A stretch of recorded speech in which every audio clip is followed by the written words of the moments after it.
কি ভাবছেন বস? মহাবিশ্ব মানেই কি এই গ্রহ, নক্ষত্র আর নরবরে ছায়াপথ?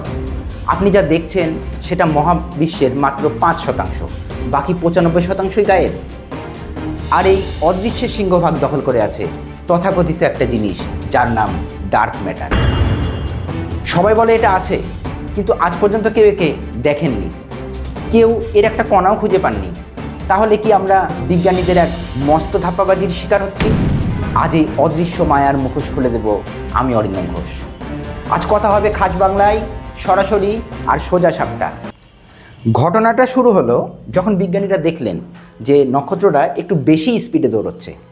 ফিজিক্সের নিয়ম অনুযায়ী এত জোরে ছুটলে নক্ষত্রদের ছিটকে বেরিয়ে যাওয়ার কথা, কিন্তু তারা বেরোচ্ছে না। বিজ্ঞানীরা পড়লেন মহাবিপদে। হয় আইনস্টাইনের মহাকর্ষ সূত্র ভুল, নয়তো মহাকাশে এমন কিছু একটা অদৃশ্য ভূত আছে যা সব কিছু আঠার মতো আটকে রেখেছে।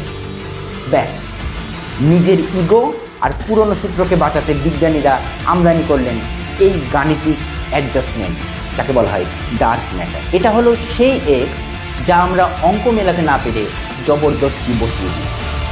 গত 50 বছর ধরে বিলিয়ন বিলিয়ন ডলার পানিতে ফেলে মাটির নিচে মস্ত বড় ডিটেক্টর বসিয়ে বিজ্ঞানীরা ডার্ক ম্যাটার খুঁজছেন। ফল কি জানেন? আস্ত একটা বললা, একটা কণাও খুঁজে পাননি। তার মানেটা কি? তার মানে হতে পারে আমরা এমন কিছু খুঁজছি যার কোনো অস্তিত্বই নেই। ডার্ক ম্যাটার কোনো জিনিস নয়, এটা আসলে আমাদের বর্তমান ফিজিক্সেরই সীমাবদ্ধতা। আমরা আইনস্টাইনকে এতটাই ভগবানের মতো ভক্তি করি যে তার সূত্রে ভুল ধরতে ভয় পাচ্ছি। ডার্ক ম্যাটারের মতো একটা অবাস্তব থিওরিকে অক্সিজেন দিয়ে বাঁচিয়ে রাখছি। এইবার আসছি সব থেকে জ্বলন্ত প্রশ্নে। ডার্ক ম্যাটার যদি না থাকে তবে আইনস্টাইনের জেনারেল রিলেটিভিটি কিন্তু বড় স্কেলে ডাহা ফেল। বিজ্ঞানীরা বলছেন হয়তো মহাকর্ষের নিয়মটাই বড় স্কেলে বলতে যায়, যাকে বলে মন থিওরি। ডার্ক ম্যাটার কোনো বস্তু নয়, ডার্ক ম্যাটার হলো আইনস্টাইনকে সিংহাসনে টিকিয়ে রাখার এক অদৃশ্য প্লাস্টার।